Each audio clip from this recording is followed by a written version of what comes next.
We've entered the section of Isaiah that talks about God's comfort. The shepherd is coming, and God is going to comfort his people and comfort believers in Messiah. And I want to talk today about what is happening in the rest of chapter 40. Now, it talked about God is a God of comfort in the first 11 verses. I want to talk about why God can comfort us. Yes, God is a God of comfort. We've seen what he has done in the past, but what kind of a God is he that we can depend upon for our comfort? And that's a great question, not only for Israel, but it's a great question for us. What is God, and why should I depend upon him when it doesn't look that great in my life? And we're going to answer that question today when we come right back.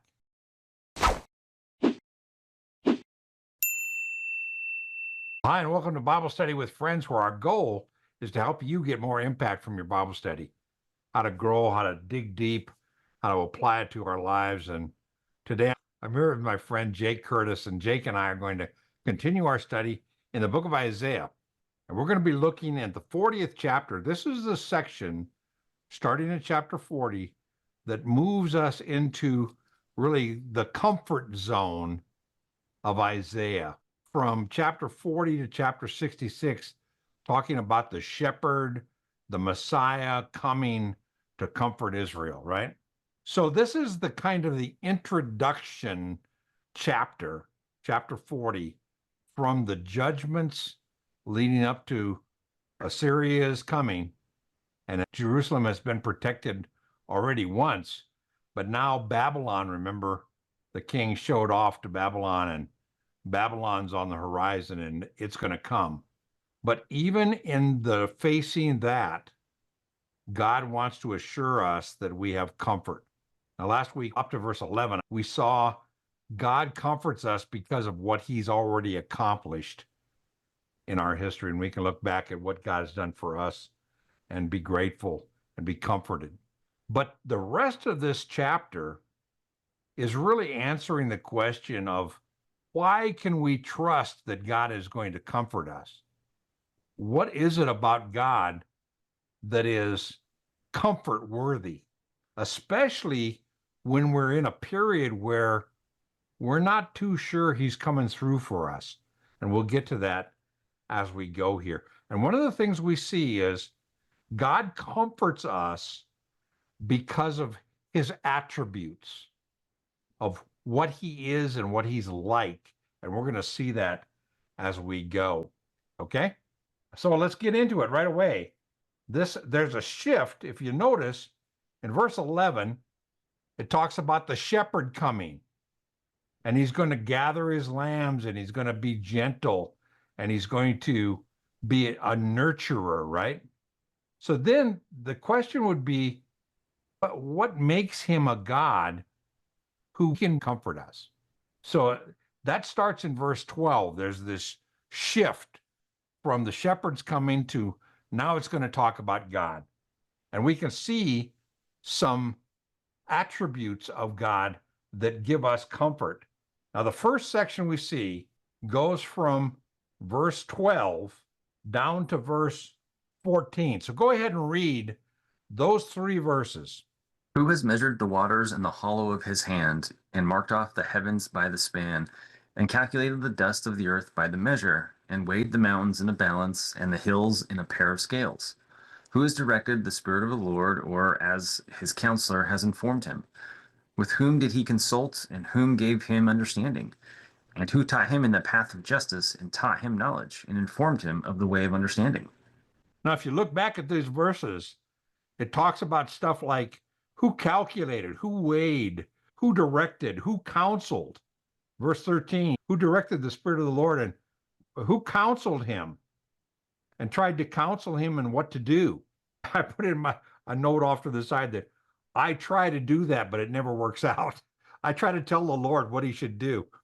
But this whole section here is basically talking about the fact that God is a God of knowledge and understanding, and he doesn't have to refer to anybody for advice.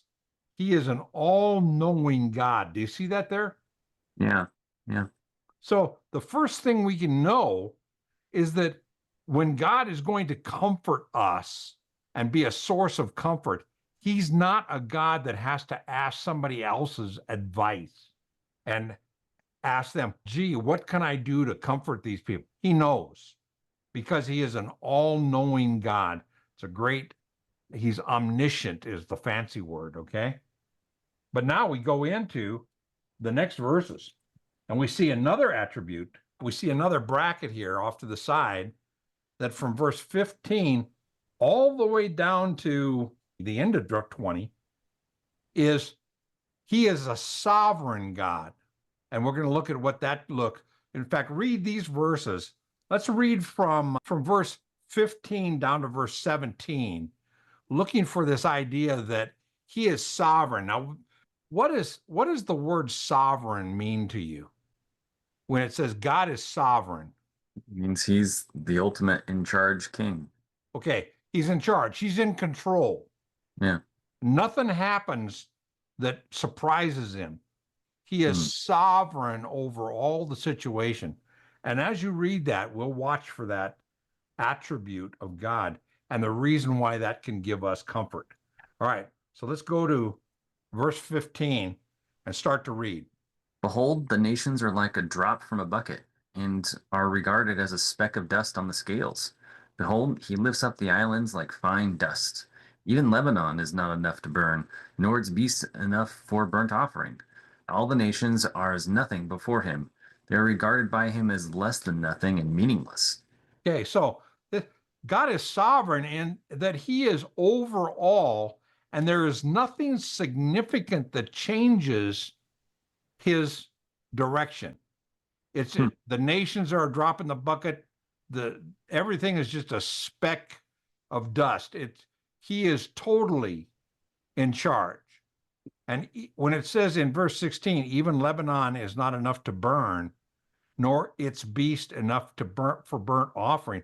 Talking about God is so sovereign that if you burn down all of the cedars of Lebanon, it wouldn't be enough of an offering to the sovereign God. And if you killed all of the animals in Lebanon and offered them as a burnt offering, it wouldn't be enough to worship a sovereign God. You see that? Yeah.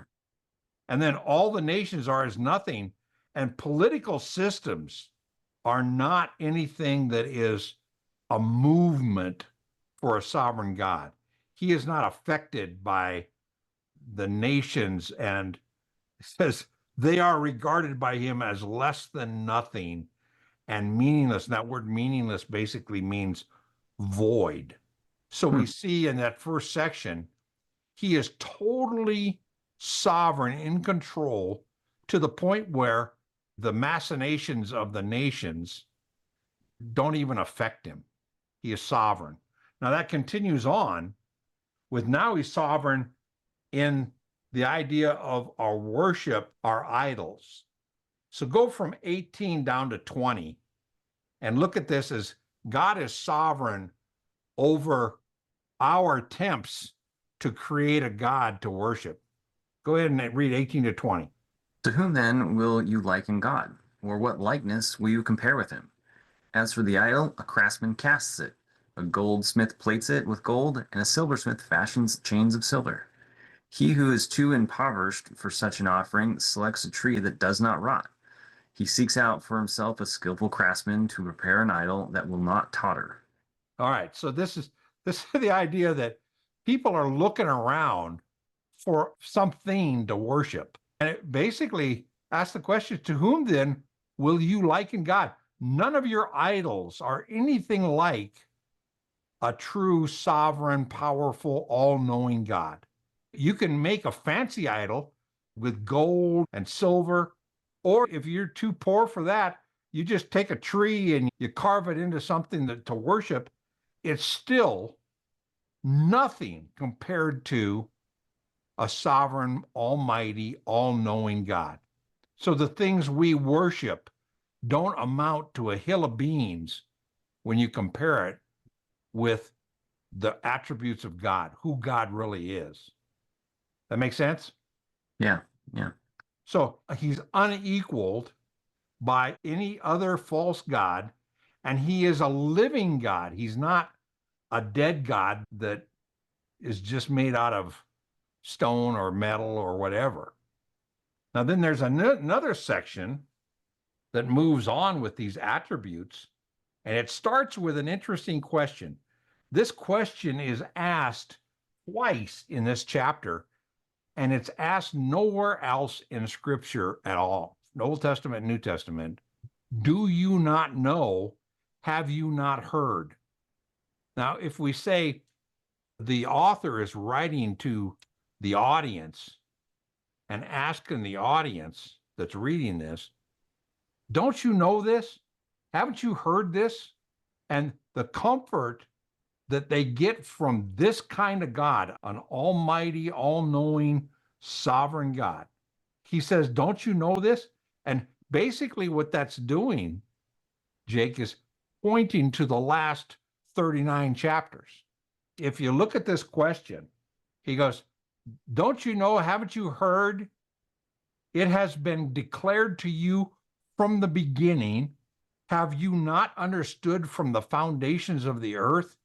Verse 22, it is he who sits above the circle of the earth, and its inhabitants are like grasshoppers. In other words, he's a mighty God, and he's above everything in his sovereignty. And so basically he's saying, if you've been paying attention for the last 39 chapters, God has shown his power and his sovereignty over all these nations that he's judged, including you.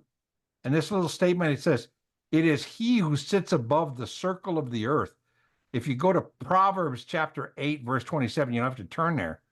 But in Proverbs 8:27, it talks about God creates this circle of the earth, meaning the heavens, this whole dome over the earth. God creates it. And then he creates it and he sits above it. Do you notice that? So he is above, he's sovereign, he's over everything, to the point where the people on the earth are like grasshoppers. He stretches out the heavens, the stars and the moon and sun and all that, the universe, like a curtain, and spreads them out like a tent to dwell in. Now, I like that. One time they were talking to a pastor and they asked him, why is the universe so big if it's just us? And he had a really interesting answer that the universe is so huge, and because he needs that much space to declare his glory and his power. And that verse says that he creates the heavens to dwell in it, that the heavens really represent the dwelling place of Almighty Sovereign God. Wow. And because of that, we can look to that God for comfort. And he's saying, if you paid attention to the last 39 chapters, you got that down. And then in verse 24, he says, scarcely have they been planted, scarcely have they been sown, scarcely has their stock taken root on the earth, but he merely blows on them and they wither, and the storm carries them away like stubble. Now, who's the them? Who's the they and the them in that? The rulers in verse 23. The rulers. That's right. So he's sovereign over the earth. And if you remember back, there's been a couple of times when God has talked about rulers that up on the hill and he blows on them like wind and they're blown away like chaff. Remember those verses? There's Yeah. a lot of them. And here he's basically saying, if you've paid attention in the last 39 chapters, you realize God is a God of sovereignty who rules over nations, and rulers don't affect him. He affects rulers. You with me so far? Yeah. You seeing how this fits? And we can look at that in our lives and say, I'm having trouble with rulers, or I'm having trouble with comfort in my life because of a situation. Know that God is sovereign. He's all knowing. He knows everything about your situation. You can't fool him. You can't spring a surprise on him. He knows it. And he's sovereign over power over any situation including political situations. So there's no such thing as a lost cause or it's going to be too late to do anything. Read these last two verses, 25 and 26, and we're going to see two more attributes of God.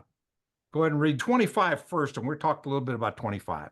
To whom then will you liken me, that I would be his equal, says the Holy One? All right, so this idea of God is this a mighty, all-knowing, sovereign God, and there is nobody else that you could come up with that's his equal. He is the Holy One. Now, I want you to flip over to Psalm 115, verse 3, because this really ties into what he's talking about here. Our God is in the heavens. He does all that he pleases. All right, see, he's a sovereign God who's in heaven, and he does what he pleases. And one of the things we saw from the first 39 chapters, where he's talking about all this judgment, from time to time we've seen, he always says, hey, there's a way out. There's a way to reestablish a relationship there. I've got comfort waiting for you. So if we look at the last chapters, he shows his power and his willingness to use that power to comfort us who believe in him and come to him. And he does without checking with anybody, without needing permission from anybody. He does what he pleases. I love that verse in Psalm 115. Yeah. Now, if we go back, we see in verse 26, two more attributes that we can look at to give us comfort. Go ahead and read verse 26. Lift up your eyes on high and see who has created the stars, the one who leads forth their host by number. He calls them all by name. Because of his greatness, of his might, and the strength of his power, no one, not one of them, is missing. Okay, and the them is the stars and the host of heaven, the planets and everything. Because of his power and might, he keeps track of all of them. Nothing's out of control.